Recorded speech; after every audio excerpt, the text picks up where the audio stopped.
திசையில் நிறைய போராட்டங்களை சந்திக்கக்கூடிய வாய்ப்பு வருது.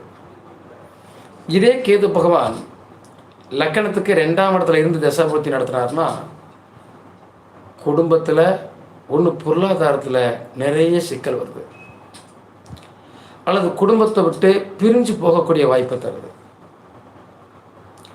பேச்சு வார்த்தைகளை கனமாக தடிமனாக தெரியுது. எதை பேசுகிறோம் எதை பேசலைங்கிற விஷயங்கள் தெரியலை.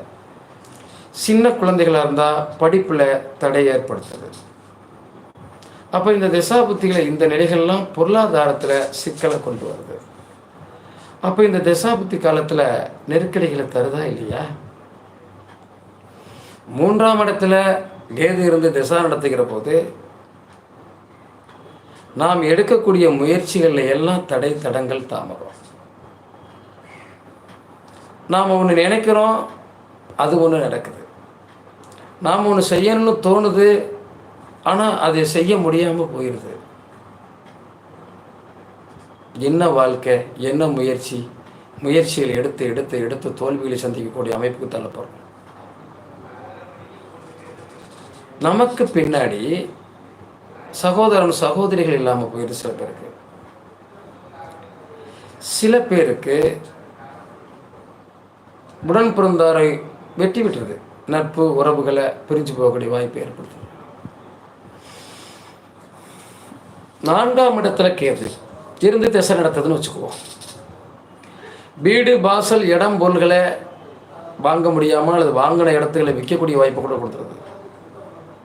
அம்மாவுடைய உடல்நிலையில் பிரச்சனை, அம்மாவை விட்டு பிரிஞ்சு போகக்கூடிய வாய்ப்பு, இடம் விட்டு இடம் மாறி போகக்கூடிய வாய்ப்பு, அல்லது இடங்களை விற்றுட்டு போகக்கூடிய வாய்ப்பு, வீடுகளை விற்கக்கூடிய வாய்ப்பு, இப்படியெல்லாம் ஒரு சூழ்நிலை வரும்போது மனுஷன் எதுக்காவான்? கயறுங்கிற ஒரு விஷயத்தை போட்டு கட்டி இருக்கிறது இல்லையா? அதுதான் கேது திசையை கண்டாலே நம்ம 12 ராசியில் எந்த ராசிக்காரங்களாக இருந்தால் பயந்து ஓட வேண்டியதாக இருக்குது. இந்த கேது திசைக்கு அவ்வளவு வலிமை இருக்குது. 5ஆம் இடத்துல கேது உட்காந்து திசை நடத்துது.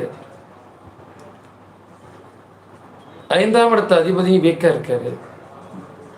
அப்பாவளி பூர்வீக சொத்துக்கள் எல்லாம் இழக்கக்கூடிய வாய்ப்பை தந்துடும்.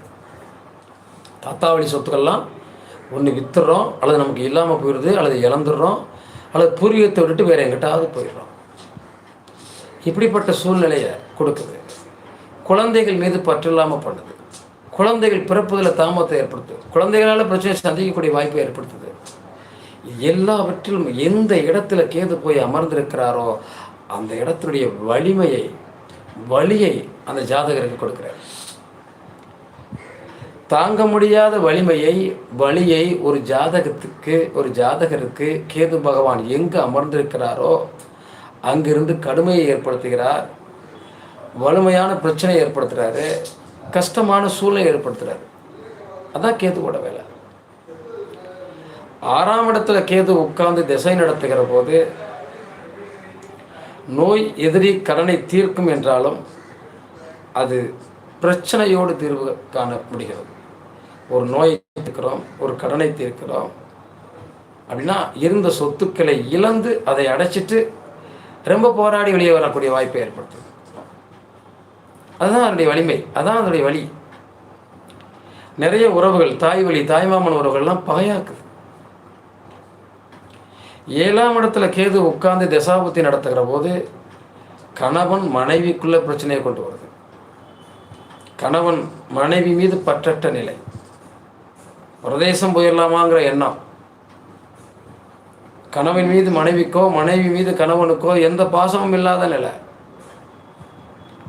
போராட்டமான வாழ்க்கையை நோக்கி பயணிக்கக்கூடிய நிலை, நண்பர்கள் கூட்டு தொழில் எல்லாத்தையும் விட்டுட்டு லாஸ் ஆகி வெளியே ஓடுற நிலை, முற்றும் திறந்த முனிவரை போல் ஆக்கக்கூடிய நிலையை கேது பகவான் 7ஆம் இடத்துல இருந்தாருன்னா திசை நடத்துகிறாருன்னா அந்த ஜாதகரை பண்ணிடுறார். என்ன பண்ணுவான் ஒரு ஜாதகத்தில்? மனிதனுக்கு வலி எவ்வளவு வேகமாக இருக்கிறது கேதுவால.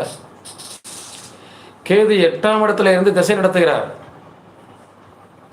கடுமையான வலி, பிரசவ வலின்னு சொல்கிற அளவுக்கு நோய், எதிரி கடனால், மூல நோயால், சில பேருக்கு சில குடல் சம்பந்தப்பட்ட வியாதியால் மிகப்பெரிய பிரச்சனையை சந்திக்கிறார்.